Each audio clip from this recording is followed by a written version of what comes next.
Hello, everybody. Today's the 26th of December, and I hope you had a wonderful, peaceful, and joyous Christmas with family, friends, or if you were by yourself, that you still experienced the peace of the Lord that surpasses all understanding. I spent Christmas by myself, but I still was at peace.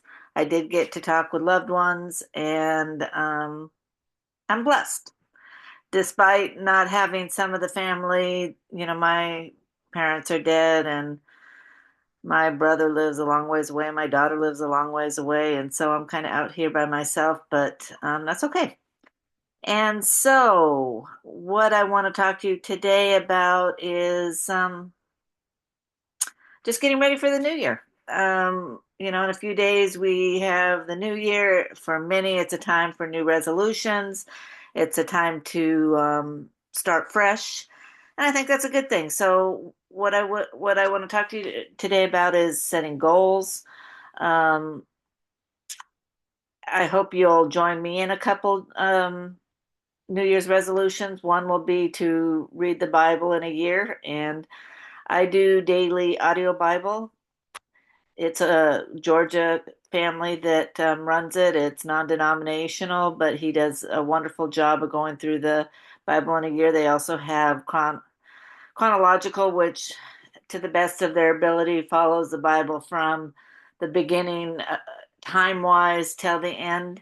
Um, but it's a really good way to get familiar with Scripture, and you don't it because faith comes by hearing, and hearing by the Word of God. So it takes about 20 minutes a day.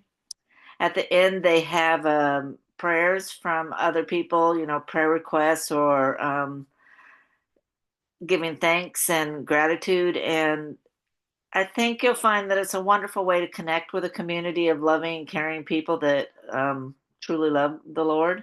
So I would encourage that you can get an app for your phone and just listen while you drive to work or while you're doing chores, or just take some time in the morning just to start your day in the Word. And I truly believe you'll see change in your life. So, with that being said, that's one thing. Let's start today with the gospel. And the gospel of salvation can be found in Ephesians 2:8-9. And it says, "For by grace you have been saved through faith. This is not of your own doings. It is a gift of God, not a result of work, so that no one can boast." Um, and the reason that it's that way is, can you imagine being in heaven later on and Joe says, "Well, I did XYZ to get here." And Bob says, "Well, I did this." And Mary says, "Well, I did this." And God doesn't want that. It's about Him. So it's through His grace, through His death and resurrection. And you can find this in Romans 14:8-9.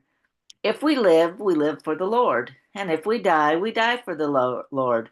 So whether we live or die, we belong to the Lord. For that very reason, Christ died and returned to life, that He might be the Lord of both the dead and the living." And that's really important, that He still is alive. You can look at Buddha and, Muhammad or whomever, they're all dead. But Christ still lives. You can't go visit his grave in Israel. It's empty. There are no bones. He's gone because he's not there anymore.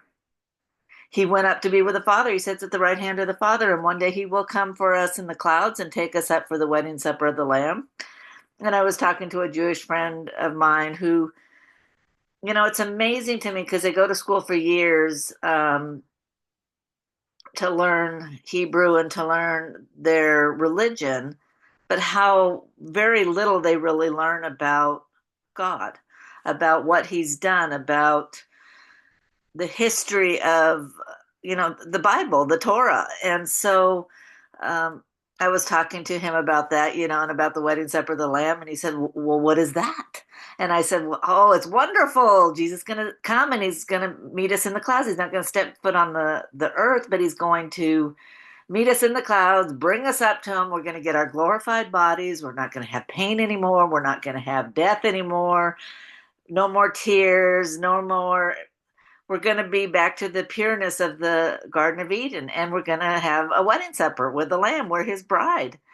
and it's going to be the 7 day Jewish wedding festival, and it's going to be wonderful. He goes, that does sound wonderful, and he's in his 80s, and I'm still working on him. When they say that Jewish people are stiff-necked, oh, yes, they are. There's that old saying that if you have, three Jewish people, you can have five opinions, and that's true. But I also, when I look at stiff-necked, because I'm stiff-necked, I'm not saying this to be mean or cruel, it's that stiff neckness that has made me good at many things. If I wasn't so doggone stubborn, I would have given up. But because I'm stubborn, it's like, oh, I can't do this. And I keep at it and I keep at it and I keep at it. And guess what? I get it done. And so when you look around the world, even though the Jewish people are only 2% of the population, they have 30% of the Nobel Prizes. Why? Because they're brilliant and they don't give up. And so um, there's always a good to bad, right? And I want you to really think about this as the new year comes about, how we can use the bad in our life for good, right? I'm alone. Many could say, oh, poor you. You're alone. You must be lonely. Well, I'm not lonely. And the reason I'm not lonely is because I know God is with me. He's inside me. He's with me all the time. And it's actually a blessing to have so much time to talk to him and listen to him and get into his word and enjoy nature and to be close to him. I mean, so many people are so busy that they don't take any time for the Lord. And I was that busy person. And let me tell you, that's a curse. Busy is a four-letter word to me. There is nothing good in busy. It's a distraction. Okay. And much of what's happening in our world is a psyops on you. I really want you to grasp that and take everything that the media says, every commercial says, your doctor, attorneys, everybody, and take it with a grain of salt and really soak on it and take it to the Lord. Take it to his word. What does the word say? And I think you're going to find that much of what we've been told in our lives is a flat out lie. And before I forget, I would really encourage you all to look at Turning Points. They just had a convention in Phoenix, and look at some of the videos. Charlie Kirk did a wonderful, wonderful one with his wife on biblical marriage, and he broke it down beautifully. And I think he was absolutely correct on all of it. And I can say through my life, when I look at those that have made it to 50, 60, 70, 80 years of marriage, they've all been believers, and they all put God in the center of their marriage. And there's a reason for that, because then you have a moral base. You have a place to return to when there's disagreement, and you go to his word for the answer, not one or the other. So no one's better or worse, but there is a hierarchy. You all know that I was military, and there's a hierarchy in the military, and that hierarchy is necessary for things to run smoothly. I have horses, and I've bred horses, and I've had up to 35 of them, and there's a hierarchy in the herd. Why? Because that's where safety comes from. That's where peace comes from. And, you know, those of us that grew up in the 50s and 60s, we were sold a lie that we don't need God, that women can do anything. Well, women can do anything. But does that make it the right way to run a family? I was a single mother, not because I wanted to be, but because I was raped, and that's just how it worked out. Now, again, you could say, oh, that's horrible. Well, it was a horrible experience, but I don't hold that against my daughter, and she's the best thing that's ever happened to me. So it's how you use that information that matters. Okay. It's how whatever has been given to you. I used to say, when I went to the hospital for surgery, I used to go through OB, because my first home as a nurse was as a obstetric nurse, labor and delivery. So those gals were my friends, and I loved chatting with them and visiting. So I'd always go through obstetrics to get to the operating room, and they were like, Penny, no matter what happens to you, you stay positive. How do you do that? Because you've had some really bad things happen to you, and I've had some really bad things happen to me. And I said, well, when a window closes or a door closes, a window opens. It might just be a porthole that I can't get out, but at least I can see where I'm going. And I think that's true. God does shut doors, but he opens other doors. And when God shuts a door, it's not going to open again. So don't even try. Just take it as it's closed and move on. There's a reason he's shutting that door. He knows in from the beginning he has a plan for you. Trust him. I think that's one of the hardest things that we have is to trust him. And lately I've had several friends who their adult children are having relationship difficulties, or they've gone through divorces, and there's a lot of bitterness. There's a lot of why did this happen? My son was doing everything right. He was working hard, and he was always working. And I said, maybe that's it. That's why women need to feel needed.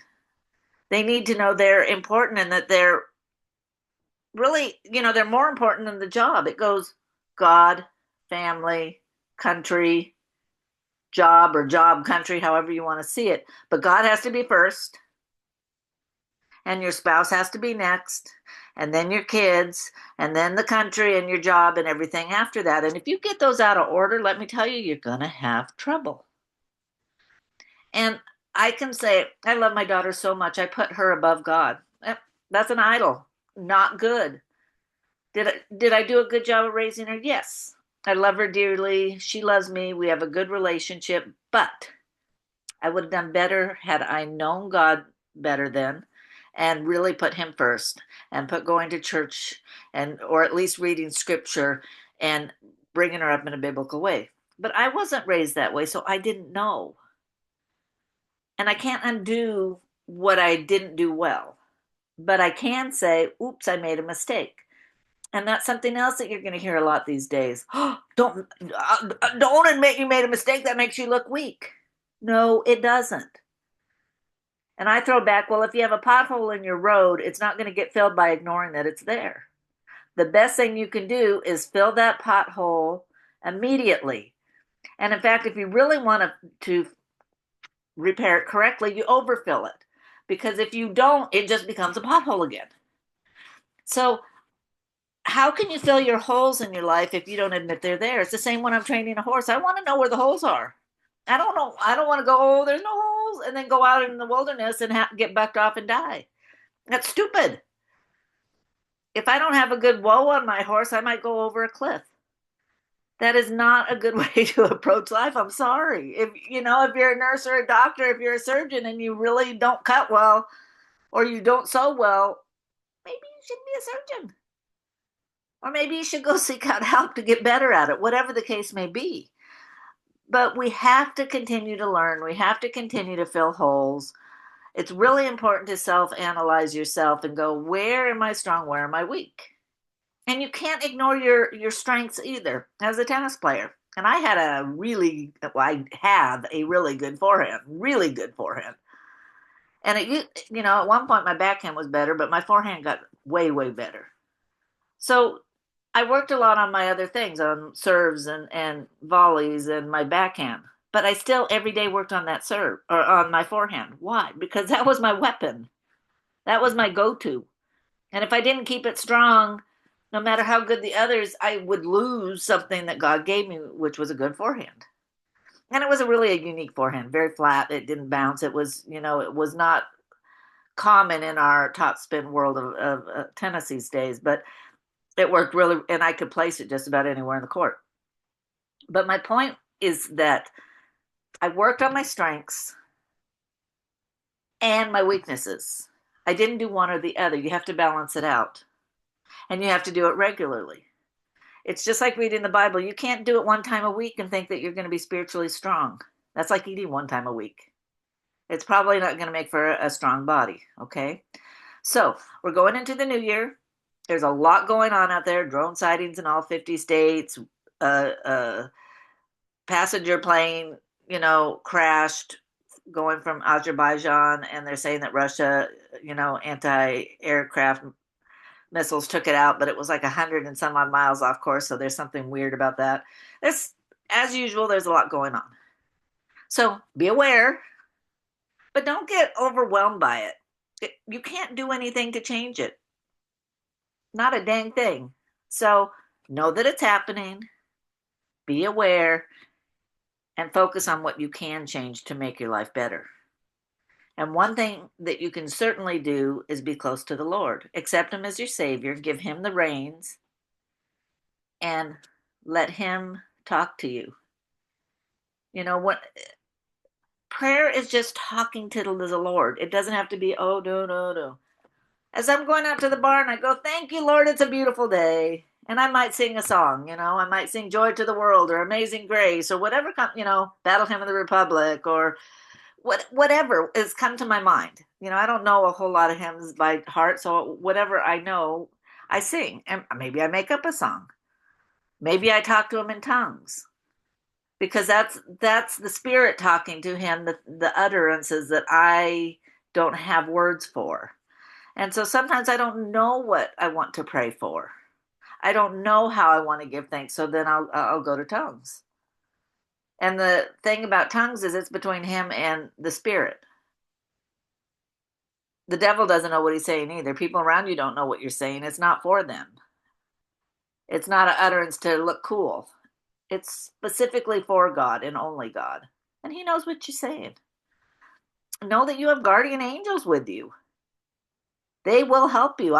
They have stepped into my life more times than I can count. Trust them. When it's your time, it's your time. You're not going to change it anyway, so don't get worried about it. However, you want to have quality of life. You don't want to be on crutches. You don't want to be in a wheelchair. You don't want to be bedridden. You don't want to be depressed. You want to like yourself. You want others to want to be around you because you bring a light into the room. How do you do that? You take care of yourself. Your body is still and health are still a gift from the Lord. So take care of it. And that's what we're going to do this new year. We're going to set goals that are realistic and healthy. We're going to get rid of seed oils and excess sugar from our diet. We're going to add proteins in and good fiber, that colorful plate. And you are going to see a change in yourself. You're going to see your energy increase. You're going to see your sleep improve, your memory improve. We're going to feed that brain things like blueberries and walnuts and salmon, things that directly feed the brain, okay?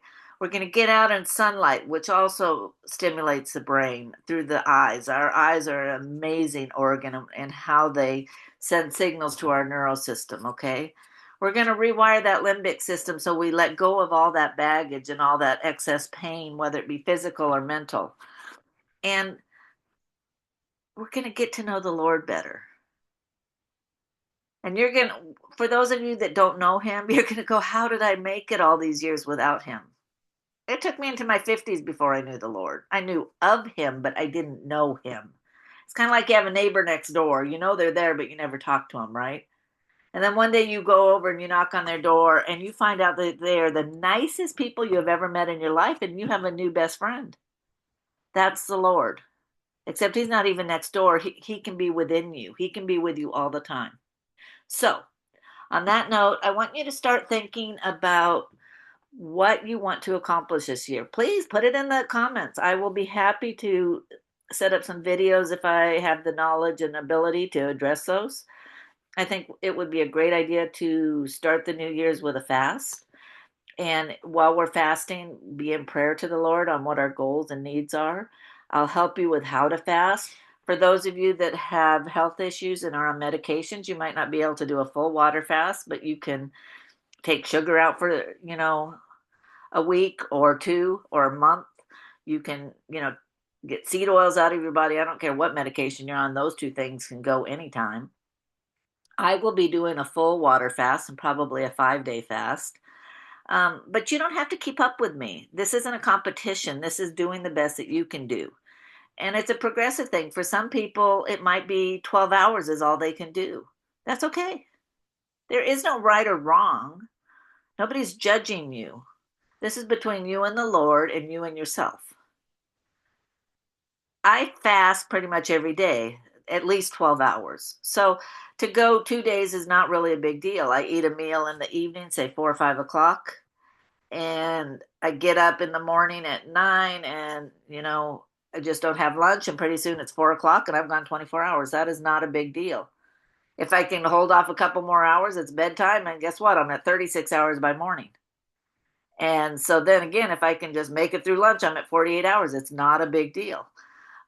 but you can drink water, you can drink tea, you can drink coffee. You can add MCT oil to your coffee, which is medium chain triglycerides. They tend not to impact your glucose or insulin, and so they keep you in a ketogenic and autophagy. And autophagy just means auto, which is automatic internal, phagia, which is to eat. Okay. So it means that your body's eating bad cells. It's getting rid of them. Okay. So all those cells that aren't doing anything, that are old, that are senile, senescence, they're getting rid of. If you don't get rid of those are the cells that likely will turn cancerous. So our body was made to, we were made to be hunters and gatherers and to go times without eating and times of feasting. That's why I said, have your Christmas feast. It's okay. Enjoy it. Enjoy the time with your family and friends. But now we need to think about going into a fasting time. And you'll look biblically, fasting is very important. It changes, we actually get more aware spiritually and cognitively when we're fasting. We get sharper. And so I think God tells us to fast so that we can grow closer to Him. Okay, so we can hear Him more clearly. And but there's also physiological things like getting rid of all the dead and bad cells. Okay, after 18 hours, we start to make stem cells, and stem cells are cells that are produced to go and repair. And for those of us that are on a high sugar diet or eat too many times a day, we never get to that repair state. And that's why there's so many problems with joints breaking down and pain here and pain there. And I have a knee that's bugging me. The lateral collateral ligament is inflamed and isn't happy. And so I really need to get some repair going on there. So I'm going to this fast. I'm really hoping we'll get that repair going because the body knows where to send those stem cells. And they're coming from you so that the stem cells are wonderful wherever you put them. They, if you're having vision problems and you inject stem cells into the eye, your vision problems go away. I worked with a doctor that did a study on knees and arthritis in the knees, and they injected 60 patients, and all 60 of them rebuilt cartilage, which my whole career they said you can't rebuild cartilage, but yet they did. So the problem with stem cells medically is that the FDA says once you take cells out of the body, it's a drug. So even if I took stem cells out of your body and gave them back to you, they're going to call that a drug. And this is big pharma saying, no, we don't want people healed. We don't want people pain free. We don't want people, we have drugs to sell. We have implants to sell. But you know what? You can make your own stem cells through fasting, and they can't stop you from doing it, and it's free. So let's do that, okay? Do it safely. Listen to your body. You might have to build up to it. This time, like I said, it might only be 12 or 18 hours. Maybe you'll make it 24 hours, and then you need to eat something. That's okay. We'll talk a little bit over the next few days of how to get ready for the fast, how to do the fast, and how to come out of the fast. Because you don't want to, work so hard to fast and then when you come out of it, eat the wrong things and kind of undo all that hard work, okay? One of the things I like to do before I go on a fast is make sure I don't have a bunch of food in the fridge that needs to be eaten. I'm on a fixed income like most of you. It really hurts me to want to throw food away. So right now I'll be finishing up the next couple of days foods from Christmas, and it's towards the end of the month, so I won't have a lot of extra vegetables and fruits. I usually only shop once, maybe twice a month. So it's a good time to fast because I won't be worrying about this spoiling or that spoiling. And I'll just put off my beginning of the month shopping until maybe the 8th or ninth or the 5th and do it that way. I would encourage you to get some good bone broth. And that's one of the best things to have immediately when you come out of a fast. So you're going to want that on hand. You're going to want high fiber foods like, vegetables and fruit, because it's, again, once you fast and kill off all those bad cells and get rid of them, you want the new cells to have something to eat. And I've told you before, 90% of your body is bacteria. There's trillions and trillions of bacteria in your body that, and mitochondria, and that's your energy, and that's your immune system, and that's your mental function, and you need to take care of them. You are feeding for two, just like a pregnant woman. You're feeding for your physical body, and you're feeding for this bacteria and mitochondria. So you're going to want those things available. The bone broth is high in nutrients that rebuild the lining of the gut. So if you had a leaky gut, that's going to get rebuilt and produce some a layer there that helps to prevent that. The fiber is going to feed those gut bacteria that are there so that you're repopulating the gut with good things. I highly encourage some sort of fermented food, something like sauerkraut or kefir or kombucha or there's kimchi or yogurt. And if you're going to do yogurt, I highly recommend a plain Greek yogurt with no added sugars. Okay, it's just milk that's been fermented, just like your kefir. Be- Again, the big food industry likes to add a whole bunch of stuff to things that you think are healthy and they're not. Salad dressings, the same thing. Look at them; they almost all have seed oils in them, and high fructose corn syrup. So you think you're having this nice healthy salad, and you put some salad dressing on it. It's horrible. My new favorite salad dressing is a honey mustard made at home. So it's 1 part dark mustard, 1 part honey to 2 parts avocado oil or olive oil. And you can add some garlic in that too if you'd like. It's wonderful. And you just mix it to the consistency you like. So if you find it's too thick, add a little bit more of the oil. That's a good, healthy oil for you. It's not going to hurt you. Your body needs oils. And it tastes wonderful, easy to make enough to, for a day or two or three, because there's no preservatives in it. The honey acts a little bit as a preservative, but there isn't any preservative in it. So I don't keep it around for a long time, but it's so easy to make. I just take a little pudding cup and I mix them together and voila. And it tastes wonderful. You can just do vinegar and oil um, as well. So again, start thinking about what can you do at home from homemade without buying all this extra stuff. I'll give you some other ones as we go along. Avocado is a really good creamy ingredient to add to salad dressings. And as we go through the fast and we come off of it and we're eating meals, I'll give you some meal planning for that. And I guarantee you that you will lose weight, you will feel and look better, and if you stay in the word, your cognition and your affect and your mood will be better, and you can overcome depression, you can overcome addiction, you can overcome just about anything if you take care of your mind, body, and spirit. And by taking care of your mind, stop watching stupid TV. Just stop it.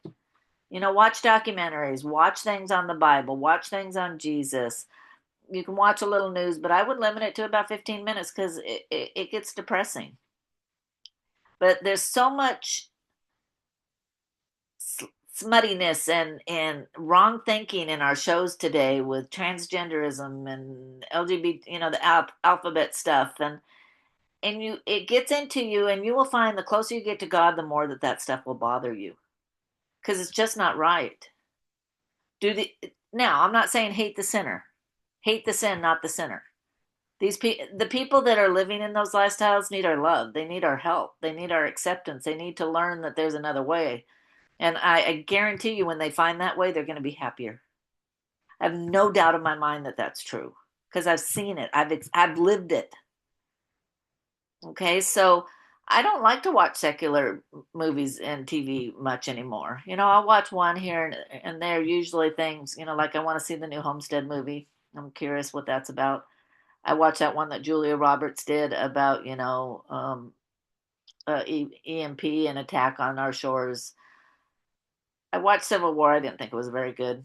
But I'm curious of what Hollywood and that is telling the world about the end of times. Because everybody knows it's coming. Everybody can feel it. Okay. Bible study sales are up like 25%. People can feel it. what I want to do is help you explain it to people what's going on. What does the Bible say? The Bible does say that there will be an end to this age, that there will be a millennial kingdom where Christ reigns, and after that, there will be a new heaven and new earth, and we will live forever, basically back in the Garden of Eden. So it's kind of like this bell-shaped curve, right? And the beginning was the bottom, the top is a horrible sin, and then we come back to a sinless, wonderful, peaceful world. But in that process, there's going to be wars and rumors of wars. Jesus said these things must happen. So don't get your panties in a wad that they're happening. I had a guy just, well, we got to stop this in the Middle East. We just got to stop it or the world's going to come to an end. No, the world is not going to come to an end. God's already told us what's going to happen. Psalm 83 tells us that the countries around Israel will be destroyed and Israel will grow in size. Then Ezekiel 38 says that, Gog from Magog, which is Rosh, Gomer, and Tubal, will come down to try, God's going to put a hook in his jaw to come down to Israel. And they're looking to take booty, and that booty is cattle and gold and resources. Well, right now, Israel's not really known for gold. However, Solomon had huge, huge, huge amounts of gold. I want to say 200 ton a year was produced. I mean, it was just like everywhere, and silver was like worth nothing because there was so much gold. Where did it go? We don't know. So I will not be surprised if sometime in the near future his stash of gold is found. We know that Israel has natural gas. I will not be surprised if oil is also found. There's going to be something that is so powerful to Russia that they want it, and they're going to come down to attack Israel. And yes, Israel has nuclear weapons, and they're going to be able to use them, but the ultimate will be God will come in with natural disasters and, earthquakes and hail and brimstone, and is going to defeat Gog, defeat Ross, Tubal, and Gomer. And this cannot happen until they're in a time of peace. So a lot of people are talking about Gog Magog because the players are getting in position, and they certainly are. You can see that it's on the horizon, but we're not there yet. They have to live in perfect peace in unwalled villages, and then Gog comes down. So we have some time before that happens. Will we still be here? I don't know. The rapture could happen right now. In the middle of this podcast, we can be gone. It can be next week. It can be a year from now. It can be 5 years from now. I don't know. We do know the seasons, and we are certainly in that latter season. But remember that with God, a day is 1,000 years. So, 3 years is a few minutes. It's not really a delay. Okay? He doesn't delay like we think he's delaying. He's trying to get as many people saved. He doesn't want anybody to perish. And he's using you and me to save these people, to introduce them to Christ, and then to work on their hearts. We're part. Some of us are sowers. Some of us are fertilizers. Some of us are waters, and some of us are harvesters. Some of us have multiple tasks, and with different people, it might be different things. We might sow a seed with one person, and we might water a seed with another. So you don't have to do it all. And I can tell you, I told you a little bit about my Jewish friend. He's 80. Wonderful, wonderful man. I can't imagine heaven without him. But stubborn. 5 years ago, when I talked to him about the Lord, Jesus was a wonderful prophet, but he is not the Messiah. No, can't be. No. Now he's like, Penny, tell me more. Oh, that wedding sounds wonderful. When I said I give the reins to Jesus, he's like, oh, that's a good thing. So I am seeing a change in him. Now he's had some health scares. So I think he's had to confront the possibility of death, and that's a scary, scary thing. But he's seen an option. He's seen me change. He's seen me have peace. He's seen me have life. He was telling me yesterday that I have more energy and life in me than anybody he knows. And that's probably true. I am kind of bad. But you know what? It's because I'm excited. Life is good. When I work with the kids at church and they go, Penny, will you jump rope with me? Yeah, I'll jump rope with you. You want to play basketball, Penny? Sure. I might be in my 60s, but I'm not dead yet. I still ride horses. I still train horses. I still work in the garden. Use it or lose it. You're only as old as you think you are, and I would much rather die doing what I love than thinking, oh, I'm so old I can't do anything. I think I'm just gonna sit here on the couch and die. That's silly. So I can't tell you what your goals are for the year.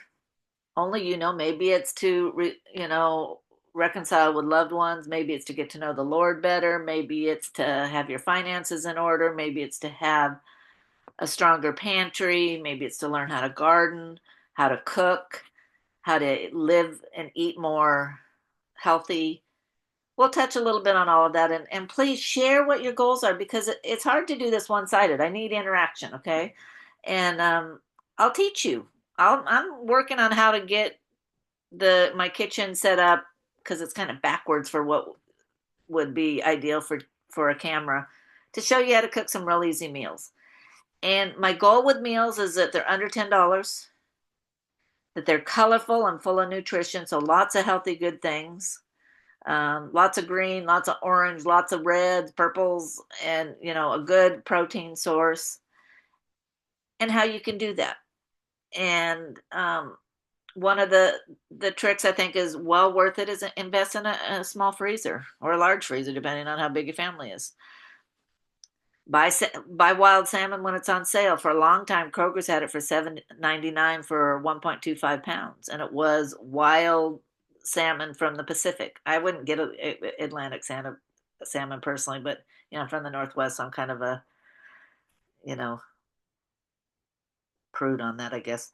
But I know people that worked in the fishing industry, and when they catch the salmon, it's immediately frozen. I mean, it's kind of like frozen vegetables are often as good as fresh vegetables, or better, because they're immediately frozen. Frozen. There's no time between harvest and freezing. Um, so it was $7.99, for 1.25 pounds. Well, that's enough to feed 4 people. So when you break that down, that's $2 a serving. That's really pretty good. You add in, a starch potato, sweet potato, and a salad, or Brussels sprouts and carrots, or whatever you like as your vegetable, and you've had a nice, colorful, good meal that's heart healthy and brain healthy, and teriyaki salmon or honey garlic sauce on it, and it's fast. It's easy. Salmon cooks really quickly, like under 4 minutes, 5 minutes.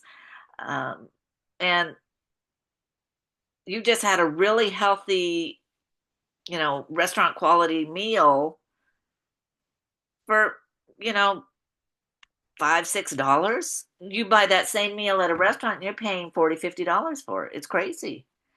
So learn to shop when things are on sale, learn to be a label reader.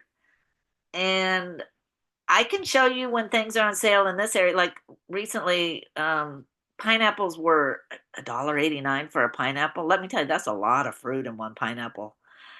And it's wonderful with salmon. It's good with shrimp. It's good with chicken. Um, you can make salads with it. You can use the juice in your kombucha.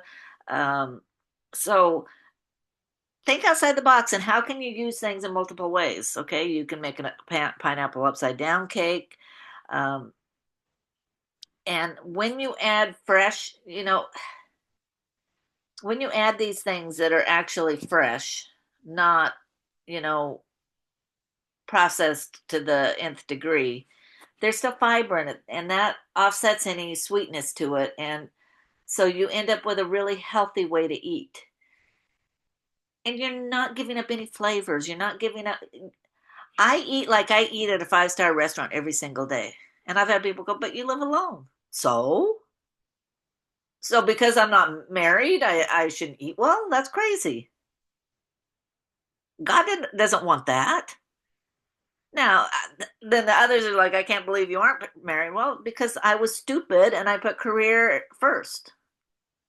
And for you young women out there, I'm going to tell you right now, yes, you can have a career, but don't buy the lie that it's more important than relationships and family. Because there is a period that it gets really hard to have those. Impossible? No, nothing's impossible. But there's periods in life that are we learn language best in grade school, right? We are designed to mate, to find our life partner in our late teens and 20s. And don't think that career is more important than that, because I'm going to tell you what happens. One day they say, we don't need you anymore. You're too old, you're too this, you're too that, and it will happen. It happens to all of us. And it will happen when you least expect it. And probably in a way that you don't expect it. Maybe you get injured. Maybe you die. I mean, I don't know. Obviously, you're not going to have a relationship at that point. But what I'm saying is, let's say you are injured. Being injured alone is really sucky. There's no one to take care of you. Whereas if you've been married for 30 years and you get injured, you have a spouse that can step in and help you out. Do you see what I'm saying? So don't say that that's not important. I'm not saying you can't do a career. I'm not saying that, yeah, do it. Women can do things as well as men, but does that mean we should? If I were to do my life over again, I would have put relationship higher on the priority list, to be honest with you. I would have put God way higher on the priority list. Maybe I wouldn't have been raped then, because I would have been in a relationship and I would have had somebody to protect me. So I don't know. I can't obviously figure that one out. But what I'm saying is that you have choices. God set his ways the way he did for a reason. Having sex out of marriage just leads to broken hearts and disease and all sorts of things. Divorce leads to broken hearts and bitterness. God's not telling us not to do those things because he hates us. He's doing that because he's a good, loving father and he doesn't want to see his kids hurt. I know with my own daughter, I don't want to see her hurting. If I say things about her lifestyle, I'm not saying it to be cruel. I'm not saying it to be judgmental. I'm saying it because I see hurt coming and I don't want it to happen. And I've had to learn to just keep my mouth shut, to be honest, because God will take care of it. I just take it to God now because I love my daughter so much. I only want the best for her. You know, there's nothing she could do to make me not love her. And I know God feels that way about us. Can we break his heart? Yes. Does he want to see us hurting? No. But you know what? He is so merciful. He is so loving that he's going to say, come here, child. I forgive you. And it's from, as far as east is from west. And think about that. If you travel east, you will never come to west. So he's saying, I don't remember it anymore. But you got to take it to him. Let him forgive you. Let him repair you. Let him take that broken piece of pottery and make it into a beautiful pot. And don't regret your mistakes. I mean, like I said, I would do things differently, but I don't regret them because you know what? Now I can help you. And I truly believe that the people that have made mistakes in lives, the addict becomes one of the best addiction counselors. And the person who has been through grief becomes one of the best grief counselors when they overcome it. We are meant to be overcomers. The Bible tells us to be overcomers. So what I'm saying to you is it's okay if you made mistakes. Take it to the Lord and start your healing journey. Let's make 2025 one of the best years ever, a healing journey, reconciliation year, a year of joy, of peace, of confidence, of overcoming. And let's do it together as a family. I believe we can do that. So on that note, I'm going to sign off because and it gets too long and old. I love you all. I'll be watching for what's going on in the world. And if there's something really important, I'll come back on again. Otherwise, I'll see you tomorrow. And have a very blessed day. And let's thank the Lord because today, it's the day the Lord has made, and I will rejoice and be glad in it.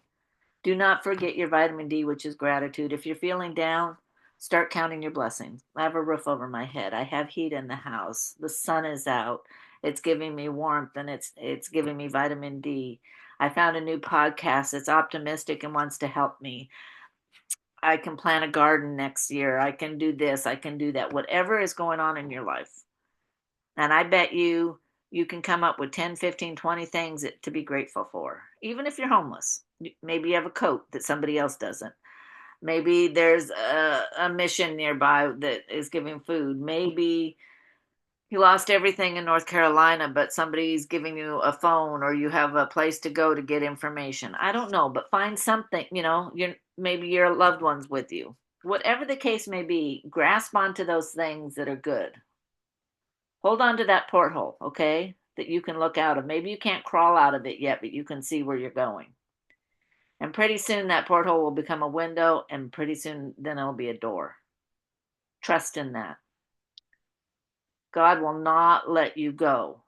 He never lets you go. And in fact, I have a scripture that I want to share with you on that.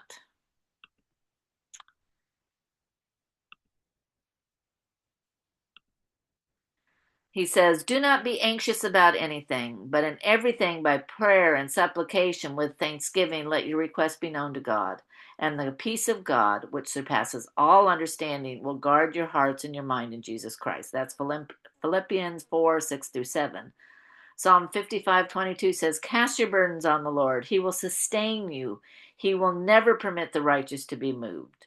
1 Peter 5:7, "Casting all your anxiety on him because he cares for you." Romans 12:19, "Beloved, never avenge yourself, but leave the wrath to God. For it is written, vengeance is mine. I will repay, says the Lord."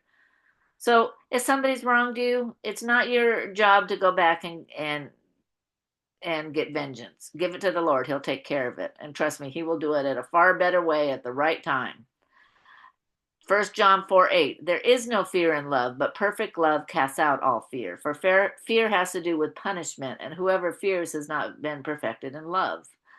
Hebrews 13:8, "Jesus Christ is the same yesterday, today, and forever." And that's so important. If he saved you yesterday, he will save you again. And I don't mean salvation saving. I mean getting you out of a hole that you found yourself in. Luke 10:27, and he answered, "You shall love the Lord your God with all your heart, with all your soul, and with all your strength, and with all your mind, your neighbor as yourself." That's the one commandment, right? The Proverbs 16:9, "The heart of man plans his way, but the Lord establishes his steps." So he has a plan for you, and he will finish that good work that he started in you. So just know that you're loved. And as a good parent, he is not going to let you fail. He's going to let you make mistakes. He's going to discipline you. Discipline's not a bad thing. Life without discipline's horrible. But he won't let you fail. Yes, you'll make mistakes, but he will eventually help you up, okay? It's like when a baby's learning to walk, right? They take a step, they fall down. They take a step, they fall down. And pretty soon they're walking across the floor. You have to let them do that, or they never learn to walk on their own. Now, you might give them a hand and help them for a few steps to build confidence, but they got to keep working at it, right? They have to strengthen those physical muscles. They got to strengthen the mental muscles that says that they can do it. That's what God's doing with you. Remember, this is boot camp. This is training. He wants you to be a leader. He wants you to lead with him. He wants you to be a priest and teacher and leader, and govern with him. Well, that's going to take a lot. So that's what he's doing with you right now. So hang in there, okay? I love you. Have a wonderful, blessed day. Today is the day the Lord has made, and we shall rejoice and be glad in it. And have a wonderful day. Bye-bye.